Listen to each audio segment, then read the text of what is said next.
آئی جب بد اخلاقی آئے گی تو بگاڑ آئے گا۔ ریڑھی والا جو گندے سے پیش رہا ہے وہ سمجھتا ہے میں صرف اپنے پیسے بنا رہا ہوں، ارے پورے ملک کو آگ لگے، آپ صرف سیاستدانوں کے پیچھے پڑے ہوئے ہیں۔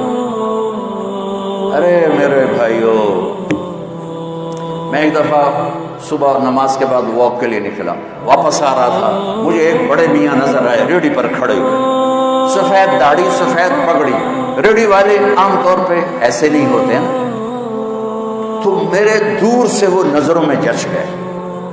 جب میں ان کے قریب سے گزرا تو میں نے ان کو یوں دیکھا، ویسے بھی مجھے اچھے لگ رہے تھے، سفید لمبی داڑھی سفید پگڑی، تو میں نے دیکھا وہ یوں کھڑے تھے ایسے، یہاں ایک ہاتھ رکھا ہوا تھا اور ایک ہاتھ انہوں نے وہ پیٹی پہ رکھا تھا ایسے، اور روئے جا رہے، ایسے آنسو گر رہے تھے جیسے برسات کی برکھا ہوتی ہے ایسے۔ میں ذرا پریشان ہو گیا کہ یہ بابا جی سفید نورانی کیوں رو رہے ہیں؟ میں کھڑا ہو گیا، میں نے کہا بابا جی خیریت ہے، آپ کیوں رو رہے ہیں؟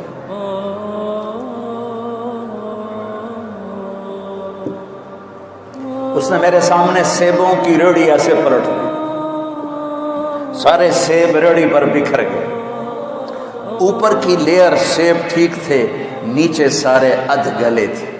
کوئٹہ سے سیب آیا، یہ پیٹی لگانے والا ایک ادنا مزدور اور اس باغ کا خریدنے والا ایک میڈیوکر اور اس کا بیچنے والا بھی ایک متوسط، کوئی وزیر اعظم نہیں کر رہا، وزیر اعلیٰ نہیں کر رہا، کوئی 22 گریڈ کا سیکٹری نہیں کر رہا ہے، لیکن اس نے کس کو جا کے ہٹ کیا کہ ایک شریف غریب آدمی کا سینہ چیر دیا اور اس کے آنسو یوں کر کے کہنے۔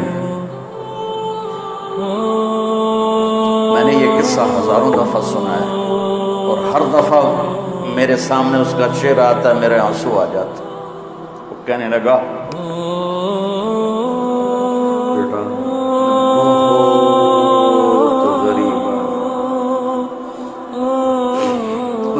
بہت نے ایسے مجھے چیر دیا، بیٹا میں بہت غریب ہوں، میں ایک پیٹی سے ملا، وہ عصر تک بک جاتے ہیں، شام کو میں تازہ آٹا لے کر اپنے بچوں کے لیے گھر جاتا ہوں۔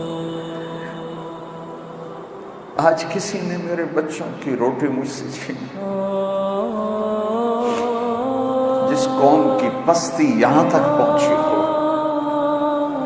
کس کس شعبے کا گلہ کروں؟ میری تو مسجد کا سب ایک جیسے نہیں ہوتے، کوئی برا نہ، پانچوں انگلیاں برابر ہیں، بڑے اعلیٰ وکیل بیٹھے ہیں، بڑے اعلیٰ جج بیٹھے ہیں، بڑے اعلیٰ ڈاکٹر بیٹھے ہیں، بڑے اعلیٰ علماء بیٹھے ہیں، بڑے اعلیٰ مزدور بیٹھے ہیں، لیکن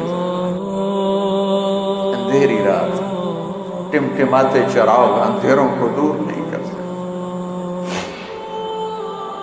چراغ کی لو سے کمرے کا اندھیرا دور نہیں ہوتا ہے۔ مائیں سینہ کلیجے جلوا کے بیٹھی ہیں، باپ اپنی اولاد سے عزتیں گنوا کے بیٹھے ہیں، بازار کے تاجر جھوٹ کو تجارت بنا کے بیٹھے، دھوکے کو فراڈ کو ملا۔ جو سارے پاکستان کی سڑکیں کس نے برباد کی؟ انجینئروں نے برباد کی، چند ٹکوں پہ ہزاروں لاکھوں انسانوں کی موت کے ذمہ دار بن گئے۔ یہ کیسے اللہ کو منہ دکھائیں؟ کس طرح قبر میں جائیں گے؟ ان کا ضمیر انہیں سونے نہیں دیتا۔ حلال کا کھانے والا بھوکا بھی سوئے تو نیند آتی ہے، اور حرام کا کھانے والا گولیاں نہ کھائے تو سو نہیں سکتا ہے۔ تم میری اولاد بیٹھے ہو، میں جذباتی ہو گیا ہوں۔ مجھے دکھ ہے کہ میرے دین کا ممبر بھی دینی پیش کر بہت کم، آگ آگ آگ آگ آگ۔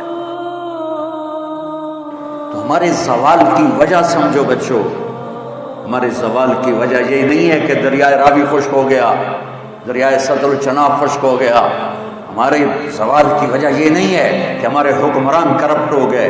اللہ ایسا نہیں ہے کہ حکمرانوں کی وجہ سے سب کو تباہ کر دے، ہماری پوری نسل کی اکثریت اخلاقی پستی میں جا گری ہے۔